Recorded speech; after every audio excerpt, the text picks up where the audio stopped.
Engine 7, Battalion 3 with PD for a possible shooting at 14699 East Hampton Avenue. Thought I heard a bunch of police cars driving by emergent. That must have been it. Yeah. If you had a real gun and shot the dad in the lobby. Battalion 3, I'm reading the Aurora Fire to Vegetation 2, North Hill Boulevard, East 6th Avenue. Battalion 3, I'm the Brush Fire, North Hill Boulevard, East 6th Avenue. Respond on track 3, track 3. So this is your morning check. Yes, this is a morning check. Normally just get on the program for check it and then start my mask. So I check my mask and then sign it off. It's been checked for the day. Then everything else we have our sense it and monitors, Q-ray and everything is in here. Okay. So just make sure that it's still currently there. Paperwork. Yeah, definitely have paperwork just in case there's some type of injury or something like that on the car. Sure. So we don't have to go back to the station. Yeah. This is pretty much where our command post is set up back here. So if we get a big incident, we have both radios. We can be on two different channels while we're in command of the incident. We have a dry erase board. We can, what apparatus is where, doing what. And this is pretty much where if we got something big and we want to not be in the rig. You can do it back here. Yeah, this is where it'll take place. One of the things that our astute viewers might notice that we haven't talked about on this channel yet is the helmet identifier and ISO. Your job can be different as a battalion chief when you get to a fire, right? Yes. So the first battalion chief becomes the incident commander. And then as the second battalion chief, once you arrive on scene, it still can be battalion 5. So battalion 5 can be the ISO. Okay. But normally the second battalion chief that gets on scene is the ISO and has all the powers to, hey, let's shut this down if it's dangerous conditions. And that's pretty much what the ISO is. He's eyes and ears for the actual battalion chief that's standing back and running the incident. So it could be either one depending on if you arrive first or second on scene. Yes. So even like I said, battalion 5, if it's in his immediate area, he will originally start out as the incident commander. Okay. And then if he wants to jump into the medical role, then he can do that. Is there any preference in the job for you? Do you like being ISO or incident commander more? Yeah, I love going inside. So being inside and just making sure, we're firefighters. We still love it. Yeah. Miss it. So, but either or, we're trained for both. So this pretty much starts my day when I come around. I'll make sure all my gear and everything's placed inside here. So I have all my gear, all the brick pack and everything is in this area. We have a trauma kit. We have an AED. We have a bunch of tools. We have spare hoods. Yeah, just that kind of stuff. What are the spare hoods for? For if we actually get fires, we swap out our hoods with the dirty ones, and then we'll take the dirty ones and send those off to get them clean. Okay. So it's just a way of taking care of our firefighters. Sure. Okay. And that's a part of the cancer prevention initiative. Yes. One of Definitely that. One of the new things that happened since the last video is that single layer gear got distributed.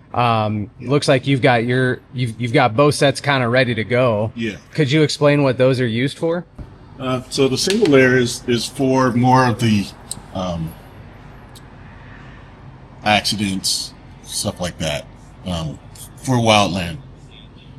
Something that's why they call it a single layer.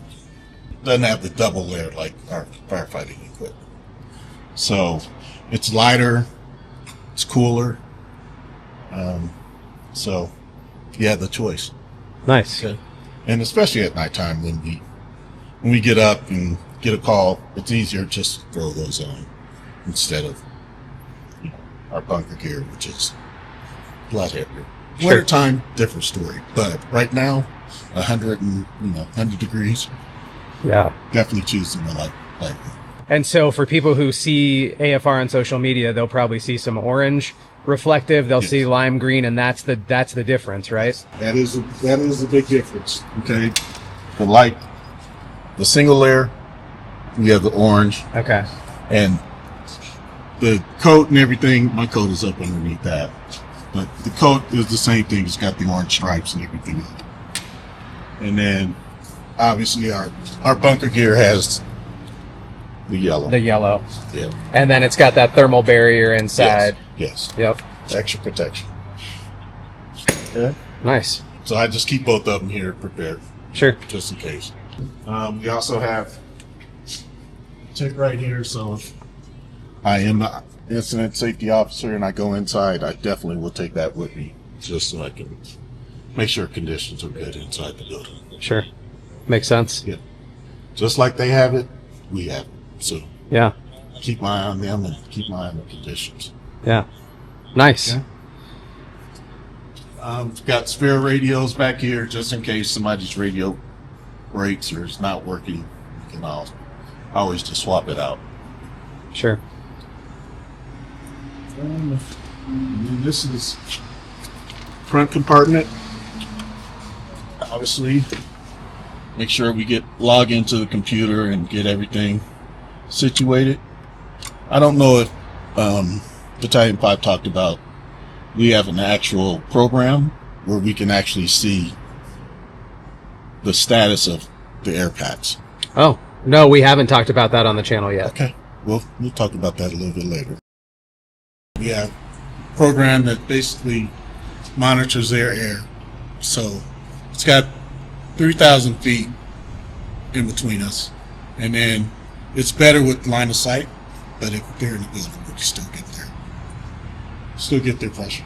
So I had the program up and running.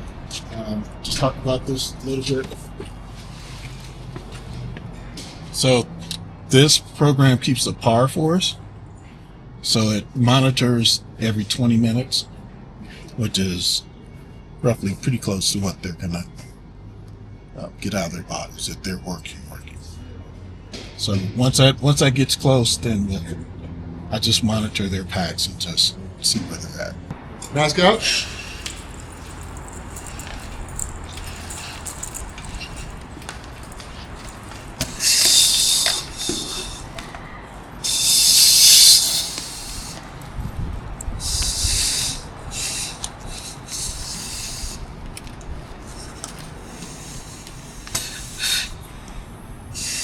Okay. Not making that noise? Yes.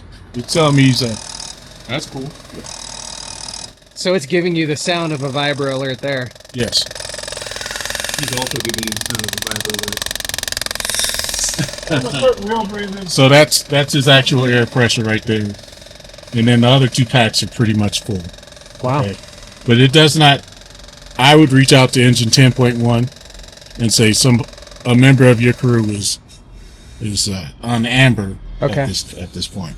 That's awesome. You can see all that. And now it just turned red. So, Yeah. When he drained his battery, it turned red. okay. I mean, his pack once he shuts it off. Off camera, we were just talking about how you're 33 years into your career here Yes. at Aurora Fire. Yes. When you started 33 years ago, is this where you pictured yourself sitting today? No. Honestly, I was at that point. I just graduated high school and was in my college career. I was actually doing both. I was working part-time and going to school, and I actually ran into a recruiter that was actually at the Juneteenth parade, and actually I talked to him and he said, "You're a perfect candidate. I know you're." I told him I was going to school. He's like, come on with us. They'll pay for your school and everything else. We'll help you pay for your school. And I was like, I'm on board. So I actually took the test. I passed, and they actually held that list for 3 years. So on the third year, 3 years since me taking the test, I was still actually going to school and everything. And got a call from them, and the rest is history. Wow. Yeah. So if I didn't meet the recruiter back then, who knows where I'll be right now. That's awesome. Yes. So what did it look like after you got hired? Where did you work? Obviously went through probation and everything. I spent majority of my career at 1s and 2s. Became a hazmat member of the hazmat team, and 1s and 2s was where the hazmat team was staged or staffed at that station. So spent a lot of time there. Actually, probably I spent maybe about 15 years or so, 15 to 17 years on the hazmat team and as a firefighter. But yeah, that was majority of my career was firefighter / hazmat technician, and then I promoted into paramedic, and then became a paramedic and promoted from there. That open cab experience in the wintertime at busy firehouses on Colfax, I can't even imagine. You're not getting much sleep and you're not getting much warmth either. No. Well, you get a little bit of warmth from the actual engine cowling, so okay. That kept you a little warm, but trust me, it was horrible. I'll take your word for it. Station 9 is in Battalion 3's area. Uh-huh. And wow, it's really coming along here. Yes. Oh yeah. Yeah, it's probably been a couple of weeks since I've just driven past it. Wow. Yeah, so it's definitely moving right along with it. What a difference just a few weeks has been since I've been here even. The difference is between both Station 9 and this is night and day. Yeah. It's always good. I'm glad that everybody voted this in, and we're making it happen now. So walking in to visit Ladder 8. Yes. Keep the camera rolling this time for the sneak attack. I guarantee you probably not. See if they scatter. Oh, look at that. What's up? Yeah, we're back. Oh, Look at there. I just told you. What are you doing? Hey, man. Hey, man. What you got? Burgers? You guys want it? Let's go buy another pack of burgers. Hi, Cap. Good. How are you? Good. Just wash my hands and I'm gonna. Yeah. I thought you were out doing an inspection. We're going to bug you there? Yeah? Yeah. No one was there. Complex. Only one vacant, and then we got one. How are you? We got one done. Okay. That's it. That's what I got. How are things? Some people If I don't, you guys keep should up that tradition. I think we had the. I like that one. Yeah. Yeah. Hanging over there. Right. Thank you. So, I appreciate this. Engine 7, Battalion 3 with PD for a possible shooting at 14699 East Hampton Avenue. Thought I heard a bunch of police cars driving by Emergent. That must have been it. Yeah. If you had a real gun and shot the dad in the lobby, but the units are not showing anything as of right now.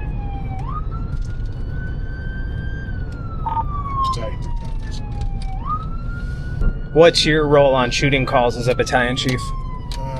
Basically, just make sure the scene is safe and make sure that my crews are not in any type of danger. That's the biggest thing. Looks like the new note that just came in is the nurse came out, talked to PD, saying that the patient does have hallucinations, nothing's going on.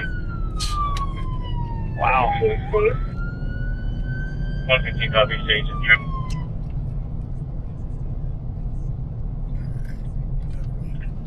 Definitely sounds like a pulse call. Yeah, I wasn't expecting that to be the update. I'm glad nobody's shot. Hello for you.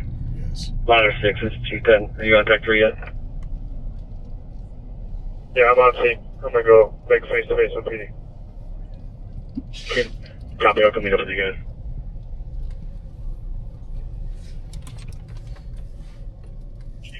Jack 3.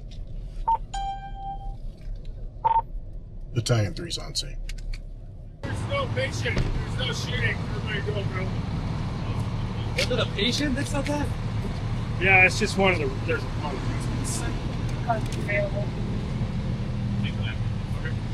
Did your notes show this address? Yeah. Okay. See you guys. What you got? I got nothing. What's going on, Chief? Nothing? Usual. Early detection helped save my life, and that's why I'm cancer-free right now. Was there ever a time when you sat at the kitchen table and you thought that this is the conversation you'd be having with the entire fire department? No, not at all. This is definitely a conversation that I am wanting to have with all the fire. Honestly, if I can get it all out to all firefighters, this is definitely important information. Back in 2014, our department HSO put together basically a sort of like a health clinic for the firefighters, where you go in, they draw blood, they would do EKGs and everything, sort of like the life cancer prevention that is going on right now currently. And they actually drew my blood at that time, and my PSA level was tagged as far as coming back high. When the level came back high, no, I didn't. I was at that time I was 40, early 40s, and I was thinking, there's nothing to this, we'll retake it, and levels will come back normal, and that would be good. It was discussed with me to continue that with my PCP and just follow up with that. And that's when I found out that I had a cancerous spot on my prostate. Well, obviously very, very alarming. Nobody wants cancer. Obviously notified family and mom and everybody like that. And that process back then was the HSO basically got on board, and we filed a claim with the city. And at that time, it was part of the presumptive cancer law, and just started with that claim, and basically found out that the city was responsible, and this was on the job injury, and that they were basically going to take care of everything. Take care of everything means basically sending me out to a specialist, a urologist, and basically following their care. So there was communication with the workman's comp doctors, but they were not the primary doctor. It was the urologist. So just met with them, started the process, which is called active surveillance, which is basically the program where every 6 months you basically have your blood drawn, and they will monitor your PSA levels. So, and during that process, they did genetic testing on the actual cancer cell that they got in the biopsy, and just found out that it was dormant. It was not active. So that's what put me into that active surveillance category, and continued that for several years. The active surveillance, which is, like I said, just a biannual PSA test. Whenever it came back that my level was somewhat elevated, my doctor was always cautious and would either send me in for an MRI or another biopsy. So I don't know if everybody knows, but some things can affect your PSA level, but as far as getting it to spike to where it was, alarming, that's not what's normal. So I had an MRI, I had a biopsy, and they both came back that the cancer was aggressive. That it became active, not aggressive. So then that's when notified the department, which notified the city, and then that's when basically went to injury leave with the department. I was offline for probably about 3.5 months. So almost 4 months I was off. Basically, it's just where doctor sits there and uses computer like a video game, and goes in and basically performs the surgery. 3 or 4 years ago, I was playing, competitive flag football. So there was no signs and symptoms. I was happy, I was me. And then, with that, along with me going to the doctor and everything like that, that wasn't the main focus. And that's why I want to get my story out right now. Just let everybody know that visiting the doctor and getting blood work and all this other stuff, it's, especially in this profession, we have a higher chance or probability of getting actually cancer. So I'm recommending, people stay on top of their health and get the annual physicals, or just like we had the cancer screening. I don't know if she's ever going to see it, but the HSO Rhonda Kelly at that time was, I could basically thank her for, hosting that program at that time. And I truly believe in it. So whatever testing you can get, no price is too big. Is there any other message that you want to get out to the organization? I would say continue with the policies as far as the deconning at, after fires, and just staying on top of that. I would say that's very important. Just following that, and making sure you're taking care of yourself.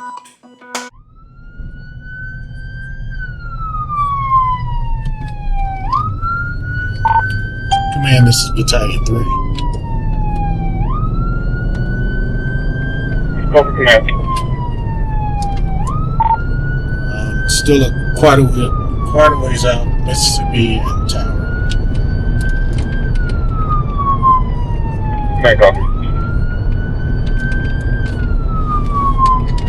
Engine 9, water's coming.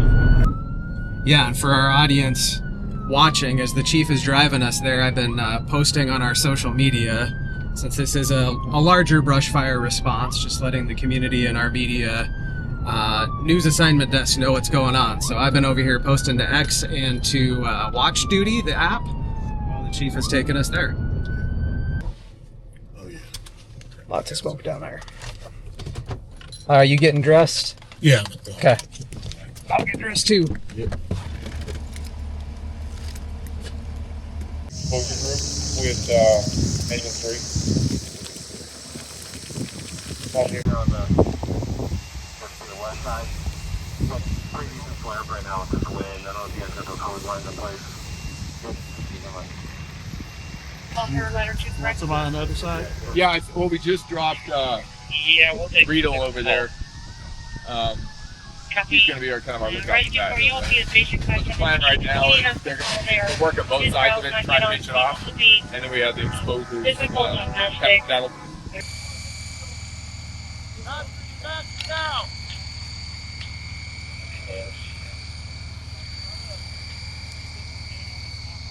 I sent out an update on social media. I'm estimating that this is about 1 acre in size. It's held along the Tollgate Creek Trail and along the sidewalk we started on. So there's a low risk to the structures in the area, but there is still a risk. So Engine 9 is positioned in the apartment complex. And on the other side of the creek, in case there were a spot fire, Engine 12 is positioned at the top of the hill, ready to defend those structures if necessary. once the fire gets into this heavy timber, it gets really, really difficult to extinguish. And what we're looking at are some trees that are pretty well engulfed in here. Brush 3 and Brush 8 are using progressive hose lays. That's a way to get hose from the apparatus out into this open space. They have been going all the way out to the street to fill with water where the fire hydrants and fire engines are located, but they also carry a portable pump. So they're using Tollgate Creek to set up a pump system and do a solid water supply to the brush trucks so they don't have to keep driving in and out of the area that they're working in. Trying to set up the traffic. You don't get to see this too often in the city.